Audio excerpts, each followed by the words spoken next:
I got into a strange state of consciousness. Everything in my surrounding became changed. The colors, forms, and also the feeling of my ego. I became really anxious that I had taken too much. Then I asked my assistant to accompany me home. We had no car available. We went home by bicycle. I think many people who have taken LSD have a lot of respect for that ride, you know, realize what it means to bicycle. Welcome to Voices of Esalen. I'm Sam Stern. Today we celebrate Bicycle Day, a modern holiday of sorts that commemorates Swiss chemist Albert Hoffman's bike ride home from his lab on April 19, 1943, after ingesting 250 micrograms of lysergic acid diethlymide, and in the process creating the first recorded LSD trip. When Hoffman originally synthesized this compound in 1938 in the Sandoz Pharmeacuticals laboratory in Basel, Switzerland, he deemed it next to useless and put it up on the shelf to be forgotten. But for some reason, 5 years later, something within him told him to take a second look, and the rest is history.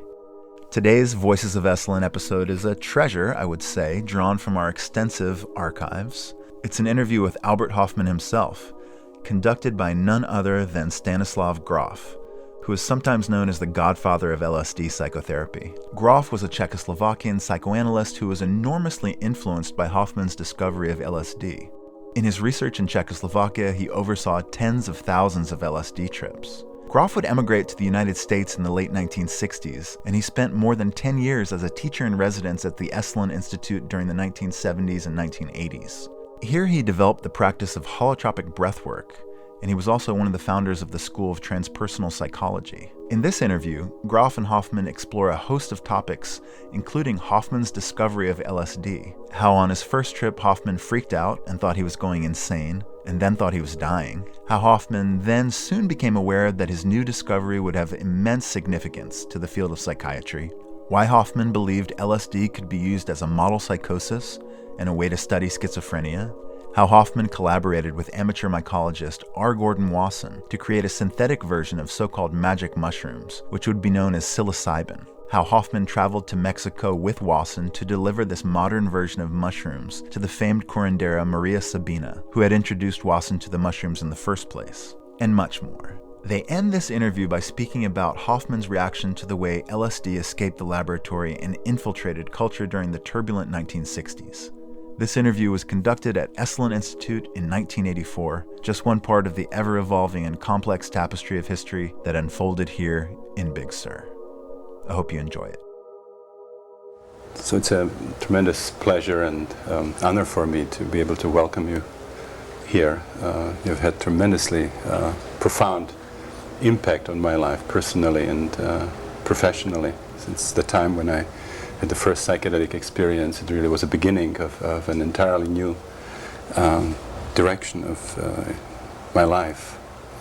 So I would like to introduce Dr. Hoffman to the extent to which he needs introduction. He became world known for discovery of a drug that is probably the most controversial drug ever developed by man, which made its entry into science as a really scientific sensation, holding tremendous promise in the research of schizophrenia for training of professionals, creating an entirely new wave of interest in psychopharmacology in combination with tranquilizers, holding tremendous promise in psychotherapy, and then having the misfortune to get out of control and created a lot of societal turmoil, upheaval, administrative repressions, legislation.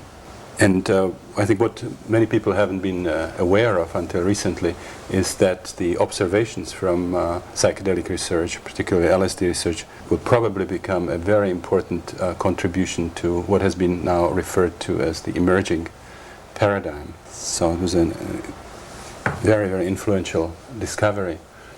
And what I would like to ask first is that in many instances where LSD was described and you were mentioned in that context, it was usually referred to as an accidental intoxication. And I know that the history was somewhat more complex that there was much of scientific thinking that went into that process. Yes, it's true that it's often written that there had been a chance discovery, but it was the outcome of a plan, the outcome of planned experiments, and these experiments took place in the framework of pharmaceutical chemical research. It could better be described as the result of serendipity. Mm-hmm. That means that serendipity means you look for something, you have a plan, and then you find something other, different, but maybe useful nevertheless. And that's exactly what happened with LSD. I had developed a method for the synthesis of lysergic acid amides in the framework of studies to synthesize a natural ergot alkaloid. At the time in the 30s, a new ergot alkaloid had been discovered, which is named ergometrin, ergonovin, which is the active principle of ergot, which is the reason why ergot has been used and still used in obstetric to stop bleeding, as an oxytocic to stimulate uterus activity. And this alkaloid ergonovin turned out to be an amide of lysergic acid. Until now, it had not been possible to prepare such kind of substances. And finally, I discovered a procedure, a chemical procedure, and really I could then make a partial synthesis of ergonovin. And I used then, that was the first synthesis of natural ergot alkaloid. And I used this procedure then also to prepare other amides. First, modifications of ergonovin, and one of these modifications, metergin, it is an analog, a homologue of ergonovin, is today the leading medicament in obstetrics to stop postpartum bleeding. And I use this procedure also to make not so close modifications, far more different from my modifications, more different than metergin. One of these compounds was the lysergic acid diethylamide. And the plan was, the intention I had, was to prepare analeptic, circulatory and breathing stimulant. You found some indication in the early animal experiments that there was agitation, so there was some kind of... No, I made this because it was an analog of coramine. Coramine is diethylamide of nicotinic acid, and lysergic acid had some structural analogy. It has also a ring, a nicotinic acid ring, and so I hoped, because of this analogy of the structural relationship, to get an analeptic. And but our pharmacologist did not find a special interesting properties of this lysergic acid diethylamide, and it was dropped out of research. That happened in 1938. But I had a strange feeling later that one should again test this substance more in a broader scale. A strange thing that in general, if a compound is not found to be of interest, it is dropped out and finally finished. But then 5 years later, in 1943, I again repeated the synthesis of lysergic acid diethylamide.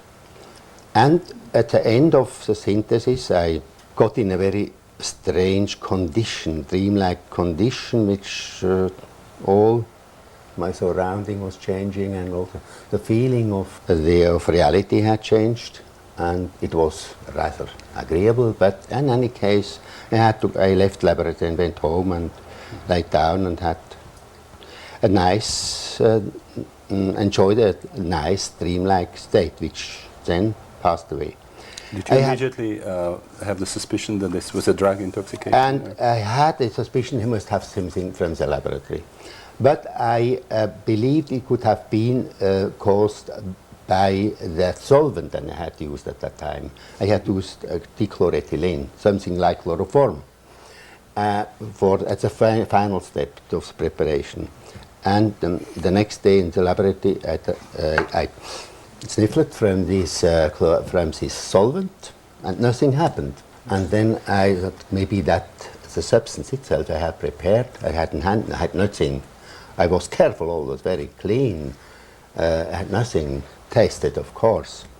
And maybe that it would have been that some trace of the substance had passed by some way in my body. Maybe that a drop of the solution came on my fingertips and had passed in. In any case, if this compound was the reason of this strange experience I had, then it must be very, very active. That was clear from the very beginning, because I had not taken anything. And therefore, being a cautious man, I thought I must clear up this thing, and I must make some experiment to find out what was the reason. I started this experiment with only 0.25 milligrams. That was an extremely low compound, and there was no compound which could have had any activity. But I thought then I would increase very cautiously the quantity to see if this was active. It turned out when I had ingested this 1/4 of a milligram, it turned out that I had taken a rather very, very strong, very high dosage of a very, very active compound. I got into a strange state of consciousness. Everything in my surrounding became changed. The colors, forms, and also the feeling of my ego had changed. Very strange. And I became really anxious. There's something that I had taken too much, and then I asked my assistant to accompany me home. At that time, and we had no car available, we went home by bicycle. I think many people who have taken LSD have a lot of respect for that ride, you know, realize what it means to bicycle. And then I had, during this trip home on my bicycle, it was about 6 kilometers we had to, no, 4 kilometers. And in any case, I had the feeling that I would not move from the spot. I mentioned then in my reports afterwards, I mentioned this trip on bicycle to show that was a disturbance of the time experience, as an example of time, to experience quite as a time. And then this bicycle trip became rather characteristics of LSD discovery, but not important. In any case, we arrived home, and then I became in a very, very bad condition. It was such a strange reality and such a strange new world I had entered that I had believed you may have become now insane. And I then asked my assistant to call for the doctor, and when the doctor arrived, I told him that I had the feeling that I was dying. I had the feeling that my body was absolutely without any feeling anymore, and he tested me and shook the head and said, everything okay, heart, everything okay. And then nevertheless, it became worse and worse. And when I was lying on my couch, I had the feeling sometimes that I had died. I believed I was out. I had the feeling to be out of my body, and it was a terrifying experience. And then the doctor did not give me anything. I drank a lot of milk, that as an unspecific detoxicant, and then after about 6 hours, the experiencing of the outer world changed. I had the feeling to come back from a very strange land, home, to our everyday, to our reality as we see it and like it. How again home from a very strange land. And that was then very happy feeling and a very happy experience. And at that time also I began to enjoy these when I with closed eye, this strange play of colors. Oh, the wonderful play of colors really was a pleasure to observe. And then I got to sleep, and next day I was quite fresh and like newborn.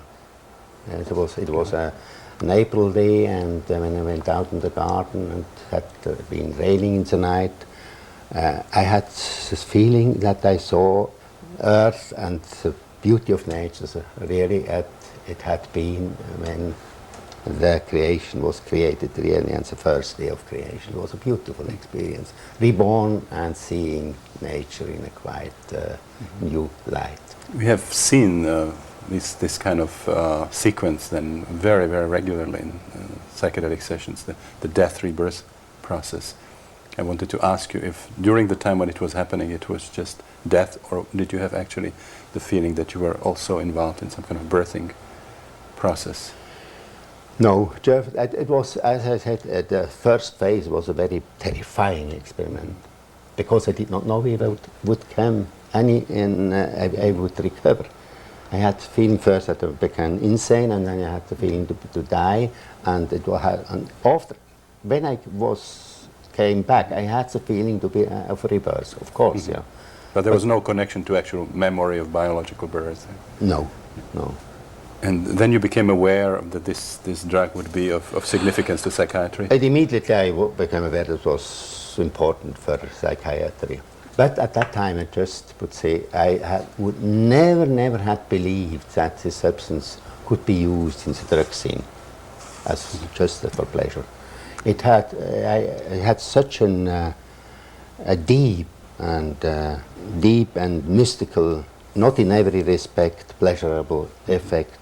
I never had the idea that it could be used just for as a pleasure drug.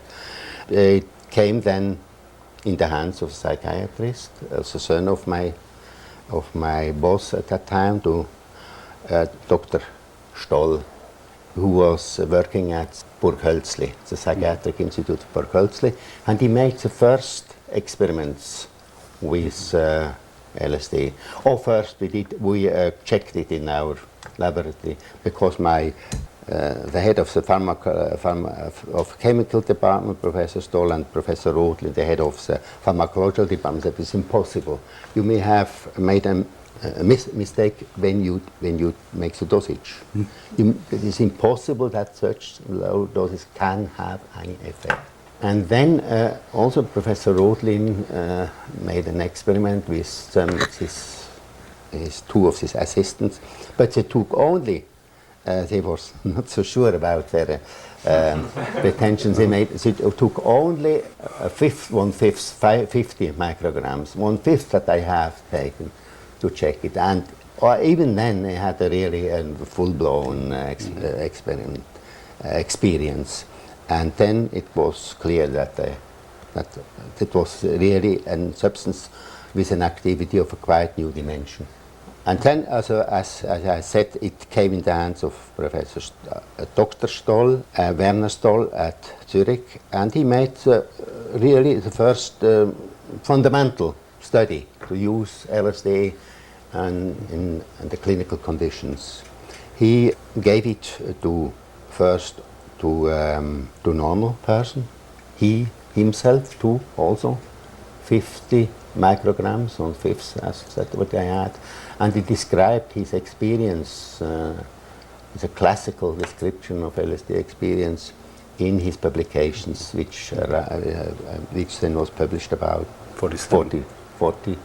We may have 47, yeah. And he used it also in schizophrenics and in other patients.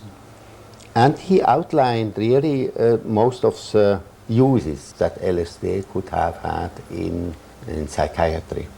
And he suggested as one of the more very important possibilities of LSD that the psychiatrist, he himself should use this substance, make a self-experiment to enter into the world of changed consciousness, the world of his patients. And he did, as I said, he gave an example of such a procedure. And he also outlined how LSD could be used as an adjunct to psychoanalysis. Not as a medicament, just to give to the patient, but to improve psychoanalysis. Because it turned out that LSD has the effect to bring into consciousness forgotten or repressed experiences. And it helped, if they are of the traumatic nature, it can have been the cause of mental disturbances.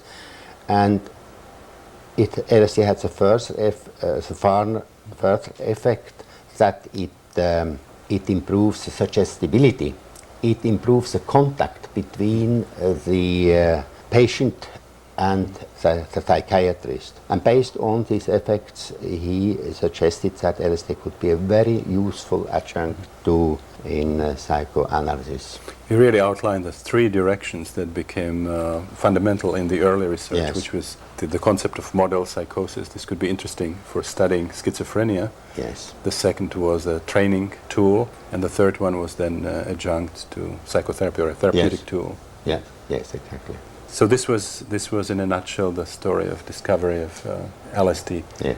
How long did it take then before Gordon Wasson connected with you? That is very... sacred mushrooms, psilocybin. Then I should say that it was a story of LSD. At the first 10 years it was really a wonder child. And we had positive reaction from everywhere. About 2,000 publications, scientific journals came out, and everything was beautiful and fine. And then in the beginning of the 60s, here in the United States, LSD entered into the wave of drug use in the drug scene, and became, within a short time, in the midst of the 60s, drug number one. And then it was then used uncautiously. People were not prepared about the deep effect and could not stand. And then happened all these things, really, which then caused LSD to become the infamous, to be a satanic drug. And we had it was a troublesome time. We had in Sandoz, we got telephone and alarm that this had happened, that had happened, and so the breakdown, and really it was no more. It was really became instead of a wonder child, it became problem child. A problem child. But then this also slowed a bit down. Then at the end of the 60s, and one day I saw in the newspaper a notice that American ethnologist had discovered mushrooms which are used in a ritual way by the Indians, and which have, at the time, was always used the term hallucinogenic activity. It produced LSD-like effects. And of course I did not know who were these ethnologists. But I would have been interested to get from these mushrooms to investigate them. They came by themselves. Then I got a letter from Professor Heim in Paris. Professor Heim was a mycologist, and one of these, they discovered the ethnologist, American ethnologist, that was a Mr. Wasson and his wife, who had discovered and had published about the discovery of a very old mushroom cult. And they had then asked a mycologist, because it was to make the botanical investigation of these mushrooms. That was Professor Heim.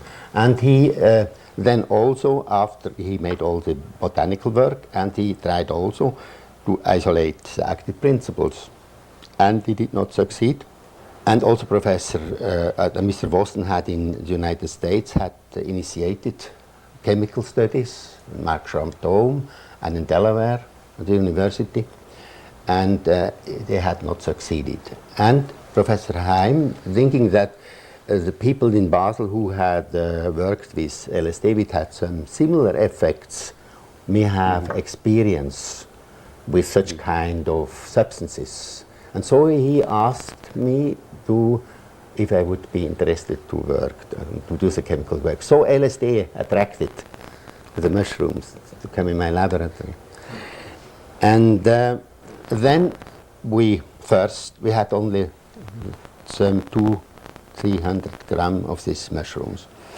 We tested them in animals, which we had some experience with LSD, that what kind of pharmacological activity could be expected from such kind of active principles, but we didn't see anything. So pharmacologists said, oh, probably the mushrooms are not active at all. Maybe that was the wrong mushrooms, or when they had been dried in Paris, they had lost their activity. In any case, to clear the problem, I decided to make a self-experiment. And I took the dosage as it was known from the old prescriptions in the old chronicles where the mushrooms are mentioned, 2.4 grams of dry mushrooms, and I had a full-blown LSD experience. And it was very strange. I took it at home. No, I took it in the laboratory, and I had also go home because I had also again taken a dosage which was rather high. At home, everything turned. I'd never been in Mexico before. Everything turned to be Mexican. Surroundings, everything, and I knew. I said, "Oh no, you imagine that because you know these mushrooms come from Mexico. Therefore, you imagine that these all these things." I tried to see. I knew how my rooms were at home. It was Mexican. And I had a colleague, a doctor, who supervised me for this experiment. And when he checked my blood pressure, he had the feeling he was an Aztec priest. He was a Germanic face, but he became an Aztec priest, and I had the feeling he would open my heart. And this was really absolutely a Mexican experience. Then after some hours, I came back again from this Mexican landscape. And then I knew that we had not used the right tests. And we had one test, this activity in men. And therefore, with my colleagues, with my co-workers and myself, we then tested the extracts we make from the mushrooms. We extracted with different solvents and fractionating as the procedure as it used in general to isolate active principles. And we used as test, we ate these fractions, tested them on ourselves. How many steps does it take? And what was the overall period that it took? We had about 5-6 steps. Finally, we had a very, very small quantity, so milligrams, which were the activity was concentrated, was still amorph, and we could make a paper chromatogram. We put in a paper chromatogram, and it turned out the substance was concentrated in four phases. And we cut the paper chromatogram, and myself and 4 of my colleagues ate these fractions. And one fraction turned to be active. And then we could make some tests with this fraction, crystallized, and we had the color reaction specific of this fraction, and we could go and isolate the active principles. It turned out it was 2 substances which I named psilocybin and psilocin, because these substances have been isolated from Psilocybe mexicana. Psilocybe is most of these mushrooms, these magic mushrooms, which were used by the Indians, belong to the genus psilocybe. And then, when we had these substances, of course they went in pharmacological testing. Turned out they are about 100 times less active than LSD, but still very active. It means about 5 milligrams as active dose, 5 to 10 milligrams. And were found many analogy in the pharmacological picture of these substances. And then I got a letter from Professor Moore in Delaware. He said, you have solved the problem of these mushrooms. We have worked for more than a year to isolate it. We were not able. We had tested all our extracts in animals, all kinds of animals, even in fishes. But we did not have a lead. We could find any lead. And he sent me the rest of his substances, about 12 kilograms of mushroom. Still, after that. And what was the overall time that it took you to half a year. And it turned out that the substances, the isolation I had made with myself and then laboratory assistant. And then I took the whole group to elucidate the structure, and we could also then make the synthesis. And we had in hand the basic material from our research for LSD, namely derivatives of tryptamine, which would be used for the synthesis of psilocybin and psilocin. I understand that then later the dragees were taken to Maria Sabina, who ingested. And then I got in contact, of course, this American gentleman, Mr. Wasson. He was a banker by profession. He was an amateur mycologist. He was so impressed. He did not know what that means, active principles. The mushrooms were active for him. And he came to Basel to visit us, and I showed him then the crystals, the real active principles. And it means about only 0.5% of the mushrooms represents active principles. Instead, you had to eat 5 to 10 grams of mushrooms, you had to take 5 milligrams. And he was quite fascinated to see these crystals. And then he said, oh, there is another magic drug the Indians use, which is not yet elucidated, not studied scientifically, and that is holotropic. Was it true that Maria Sabina actually took chemical psilocybin? And then I went with him to Mexico to study further other magic plants, these holotropic seeds, and another one, a salvia divinorum, then a new salvia species which the Indians also use, like the mushrooms. And we also visited then the curandera, the shaman woman, who had given the mushrooms to this American ethnologist, to Gordon Wasson. Gordon Wasson was the first white man probably who had ingested this mushroom himself during a ceremony with the mushrooms. And we then also visited Maria Sabina, and it was late in summer, in fall already, and there were no more mushrooms. And he explained to Maria Sabina that I had isolated the spirit of the mushrooms.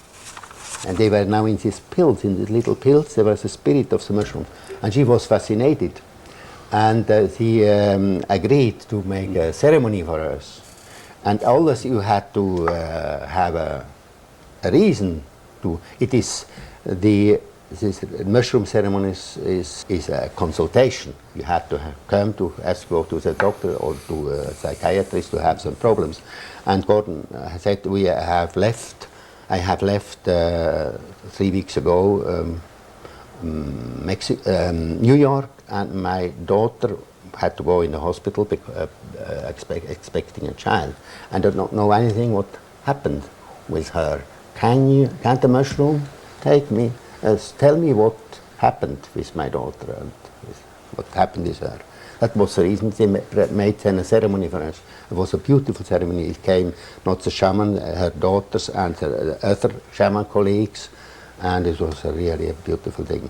And then we gave her I gave her these tablets of synthetic psilocybin, and explained. I knew how she used a certain number of mushrooms, and I knew the corresponding quantity of tablets.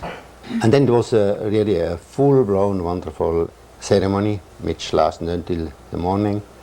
And when we left, she said that really these tablets contain the spirit of the mushroom. And I gave her quite a bottle of synthetic psilocybin, and she said, now I can also carry out the ceremony when there are no more mushrooms. And so from then you then moved to Ololiuqui, trying to decide. And then at that time, so I got also Ololiuqui via Gordon Wasson. A Zapotec Indian collected these seeds. Ololiuqui are the seeds of certain morning glory, of the morning glory family, of the Conulaceae. And these seeds are used like the mushroom, in the similar way as the mushrooms in ceremony for kind of magic healing and for divination in ceremonial framework. I got these seeds from the Zapotec Indian, and we isolated these active principles, and I was quite astonished that these seeds contained as active principles lysergic acid amide, lysergic acid hydroxyethylamide, and a bit of ergonovin, the lysergic acid propanolamide. Substances that I had already on my shelf from my studies with LSD. Really, I did not believe for myself that it is impossible that lysergic acid derivatives are produced by mushrooms, by a fungus. And I think it was even it wasn't known in botany. And now these seeds, Ololiuqui seeds, are the seed of a flowering plant, which in the evolution of the plant kingdom are quite as a region, and that is quite absolutely unusual that you find the same things in a quite different place of the plant evolution. I heard that your colleagues actually at the beginning accused you that maybe there was some contamination by LSD of the samples, and that is true. I gave a first report on these results in '60 at the International Conference on Natural Products in Sydney. And when I presented this, my colleague shook their head and said, "Oh, it's impossible that you find in this quite different section of the plant kingdom the same principles.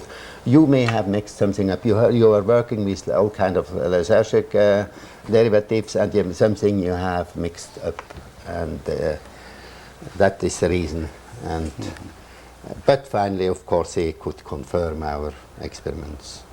And that was the closing of a kind of magic circle. As I told you, I started with lysergic acid amides, made then the metergine, and LSD, and LSD attracted the mushrooms, and the mushrooms attracted Ololiuqui, and the Ololiuqui I found again lysergic acid amides. That is my magic circle. Have you actually tried Ololiuqui yourself? Of course, we tried it all the time. It is about 10 times less active, because we need you need 1-2 milligrams, and it's not quite the same experience. What was that experience like? And the experience is rather, it has some strong narcotic effect at the same time. At the same time, a narcotic effect. It has a strange effect of voidness.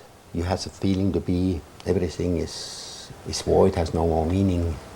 The things, everything loses the meaning. You got in a kind of void, the experience of voidness of everything.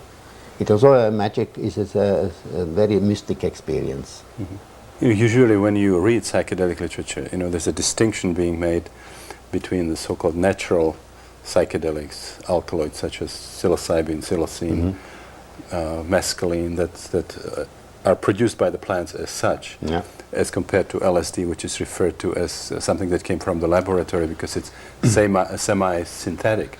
Yes. And I understand that you have a very different feeling about it. Yes, and then I realized when we discovered lysergic acid derivatives in ololeucopy, I realized that LSD is nothing other than small chemical modification of a very old magic drug of Mexico. And LSD belongs, therefore, by its chemical structure and by its activity into the group of the magic plants of Mexico. It does not occur in nature, but it's just a small chemical variation. Mm-hmm. And therefore you must, it belongs to this group as a chemical.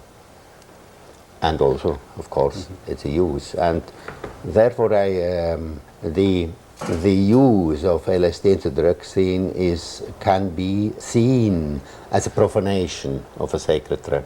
Mm-hmm. And as the profanation is the reason that LSD had not beneficial effects in the drug scene, that the opposite. It became a very it produced terrifying effects instead of beneficial effects, because the misuse, the wrong use, because it was really profanation.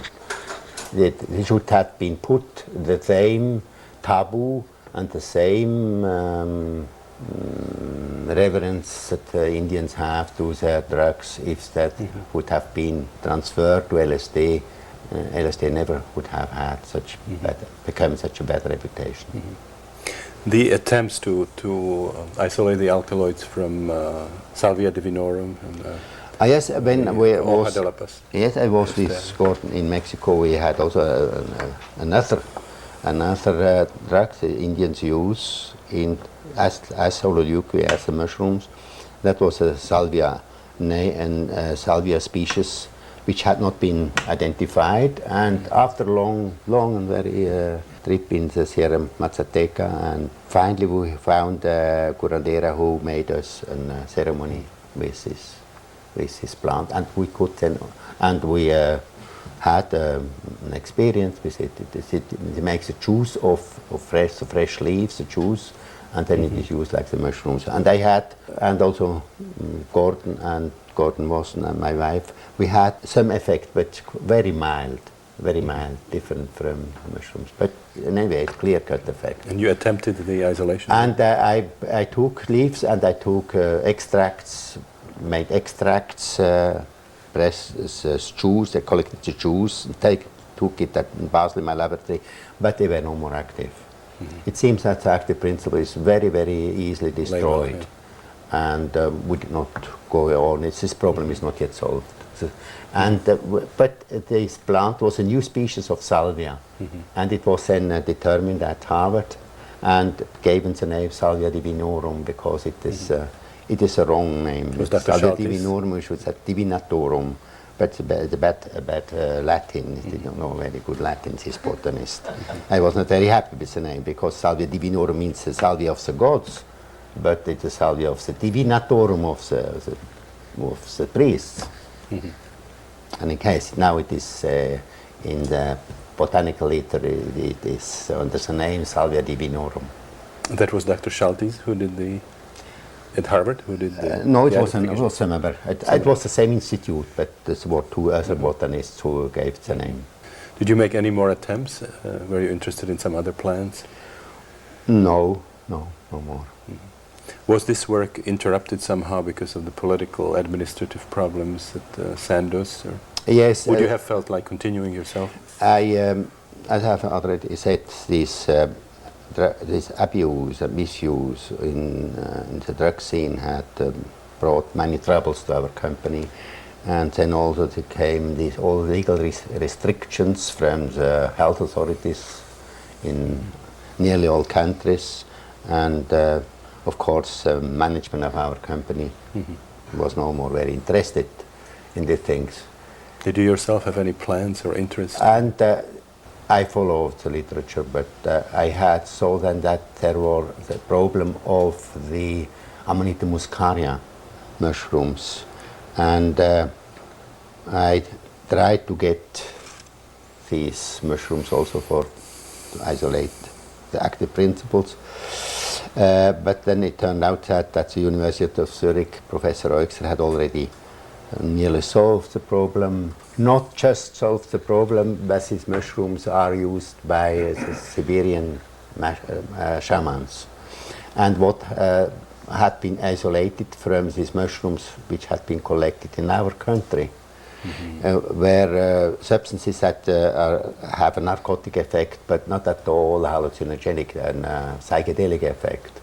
And I believe that it was my suggestion, and I still believe it, that the mushrooms that grow in Siberia must be it's conceivable they have a different chemistry. They have a different a chemical race. It is known that depending where the mushrooms maybe botanically Amanita muscaria, but not having the same chemical composition. And I tried to get from these mushrooms, but these contacts I had, Russian colleagues said, "Oh, this year they are already finished the season. Next year, this year there were no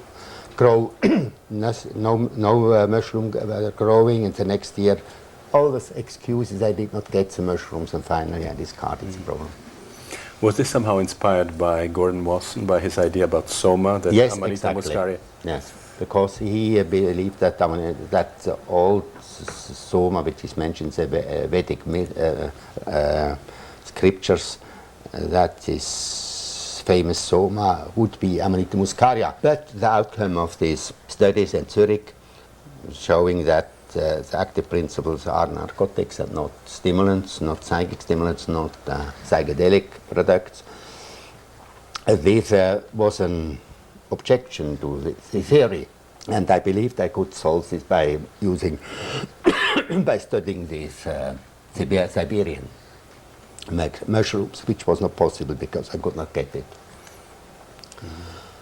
There are quite controversial reports. Many people who have tried it and just got sick or had a more trivial delirium. Yes. And some people report some variable experiences, but it's certainly nothing as consistent as, let's say, the mushroom. It's not sacred solved, mushrooms. Yeah. I don't think that it's something different from the Mexican mushrooms, which have a clear-cut psychedelic effect. Gordon Wasson has now an article and also a book which is being published on the last meal of the Buddha, suggesting that Buddha's death was somehow under the influence of psychedelic mushroom. There's a linguistic problem there. It's not quite clear whether it was a pork or whether it was something that is translated literally as pork tidbits, which is a name for a mushroom. And I understand he worked with a team of people trying to support this hypothesis. I cannot give any judgment about this hypothesis. He may be right, but it is, as you said, it is mainly a problem of semantic. What that means that were this really mushroom, or was it another thing? This scripture in Sanskrit may be translated in different ways. I cannot give any judgment about this theory. I would like to move away from this sort of cultural and historical explorations and go back to chemistry. And although pharmacology is not your primary interest, I wanted to ask a question. There doesn't seem to be unanimity as to why LSD is active, why it does in the brain, what it does. There are a number of theories, the serotonin hypothesis. We have done some research. We had labeled LSD with carbon-14. Then you can follow its metabolism in the organism. Strangely enough, we found that, of course, in animals, LSD is excreted to 90% very soon, and only 10% goes into the brain. And into the brain, it is located in the hypothalamus. And that is the center where the emotional functions are concentrated. And this corresponds also to the effect, because the emotional sphere is stimulated by LSD, and the rational sphere are rather depressed. That we know. And of course, it is not LSD that produces these deep psychic changes. The action of LSD can be understood only that it interacts into the chemism, which is underlying psychic functions in the brain. LSD being a substance, it can work also to substances, and the substances these are this structure in the brain which then interact with LSD. Chemicals have an interaction to chemical substances. But these structures, also there is some knowledge about what kind of structures these are, which then give rise to these effects. It was found that LSD is a very specific and strong inhibitor, an antagonist to serotonin. Serotonin is playing a very important role in the chemistry of psychic functions in the brain. And LSD was found to be really a specific inhibitor. And it was put out the theory that that is the explanation why LSD works. That does mean we cannot understand then the leap from a chemical reaction to a psychic, the psychic experience. But in any case, the basic chemical background of this can be studied only, and that was believed. But then, when we had that this was an English pharmacologist had discovered that LSD was really a very, very specific antagonist to serotonin, our pharmacologists were interested to have an LSD with this serotonin antagonism without hallucinogenic effect, because serotonin could then be such a serotonin antagonist could be used as a medicament, because serotonin is involved in certain inflammation processes and in migraine production. That was then the 2-brominated. And then we made all kind of derivatives, and also 1-brom LSD, which then turned out that it has the same anti-serotonin effect as LSD, but without any psychedelic effects. And this hypothesis, of course, was could not be sustained longer anymore. But it may be that what the serotonin antagonism is studied of not in the brain, it is studied in the periphery, and maybe because that in the brain, nevertheless, this antagonism plays an important role. So you still have the question of the blood-brain barrier? Yeah, yes. To what extent it crosses? Yeah. And then it has also effects on other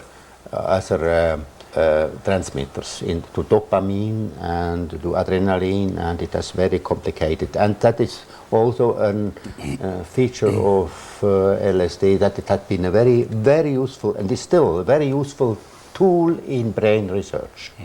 I would like to ask you, since LSD was such a major discovery of your life, it became very much part of you, and also you experienced the effects and you've seen what it can do if it's properly used. What was your reaction to what happened in the 60s in the United States, when suddenly there was this unsuspected turn of events? Well, I was very sorry, really. As I said, I would have never expected that it could be misused in such a way. And now I have the feeling that the situation had improved, because you never hear now in the newspapers, as it happens at time every day, you never hear about some accidents with LSD. People who use it today, they know how to use it. They know how to use it. And therefore also I hope that the health authorities become the insights that LSD, if it is used properly, is not a dangerous drug, that it's very important. I wouldn't like to say drug, although I said we never should say drug to this. It's a connotation with something bad. We should use another name. that LSD, if it is a psychedelic substance, if they are used in the proper ways, it can be very helpful for mankind. You wrote a book, LSD, My Problem Child, and I heard you say at the conference that you hope that you might see the day when your problem child will become a desired child. That I myself will not see this day, but maybe later. Sometime I'm sure. The things, the truth finally comes out. And the truth is that if LSD is used in the right way, it is an important and a very useful agent. And because this LSD is no more playing any important role, a bad role in the drug scene, and because now from psychiatrists who now try to submit their experiences with this substance to the health authorities, that LSD becomes available again in the normal way for the medical profession, and that would be then it would be possible that LSD could play the role it really should, namely a beneficial role. Do you have a vision, an idea to how you would like LSD to be used? We have a kind of model in these in uses and also in these so-called primitive societies where these drugs are used. They are sacred drugs. That means you need a corresponding preparation to a quite other kind of to be prepared to another quite different kind of activities and other psychotropic agents have. It is quite another thing if you have a pain relieving thing or some euphoriant, or if really the very essence of human beings, the consciousness, is attacked. Our very essence, the absolute, which you explained today also in your, is the consciousness, the I, that's absolute, which without I, without my consciousness, the consciousness of every individual, there does not exist anything. And this very center, the very core of the human being is influenced, consciousness influenced by this kind of substances, and therefore they are, I don't like it always to repeat, they are sacred, sacred drugs, because what is sacred if not the consciousness of the human being? And something with attack, this must be handled with reverence and with cautiousness. I think many of us who have experienced psychedelics feel very much like you do, that it is a sacred tool. It opens spiritual awareness, it opens ecological awareness, and I think in the kind of world that we have today, that might be one of the few hopes that somehow will develop tools that change the consciousness that has created the crisis that we're in. It could be one factor which works in the right direction into what we say the new age, which must come if things can change on our earth. We must have a new concept of reality and of a new concept of values. And LSD could help to improve, to produce a new concept. I would like to thank you. You have given up your leisure on this beautiful day and come to be here with us. I really appreciate it. Thank you. And thank you for letting me come in here. I enjoy really this very beautiful landscape, and this is so wonderful to be here, and also the atmosphere which is in this institute with old friends and colleagues. It is a great experience for me. Thank you too. Thank you.